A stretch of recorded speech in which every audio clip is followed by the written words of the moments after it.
نو عزیزانو کته معنا شل کاله مخکې ښځې سره ملګری وی خیر دی، کته ننم ښځې ته مور وی خیر دی، او که ما ورته ښځې ته خور ویلې نو زه کافر شوم.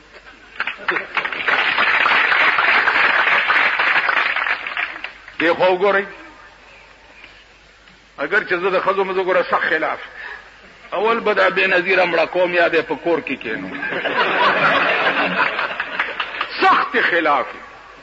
خدا جواب ستاسو د دې پراپګنډې کوم چې ته که یو ښځه بربنډه ګرځي او هغې ته مور وی نو خیر دی، او که انما المؤمنون اخوتون باندې ما عمل وکړو نو زه پې کافر شوم.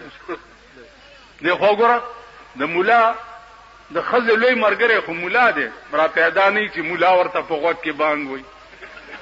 ملا چې تا ته نه ویلي چې قبوله کړې دې د ملا صاحب که نه ته دې ښځې ته نږدې کېدی شي؟ وایي لکه چې ملا نه ویلې ورنږدې به شي. بیا دغه ملا دی چې حلالۍ یې درته ملا، په غوږ کې بانګ ورته ملا وي، جنازه یې درته ملا کوي، 200 قسمه طلاقونه دي د هغې علاج درته ملا ښیي چې غلط شي خطا شوې د خولې نه دې څه ووته. اصلي دوست خو د ملا دی د ښځې. ته خو یې ارامتوب دپاره ملګری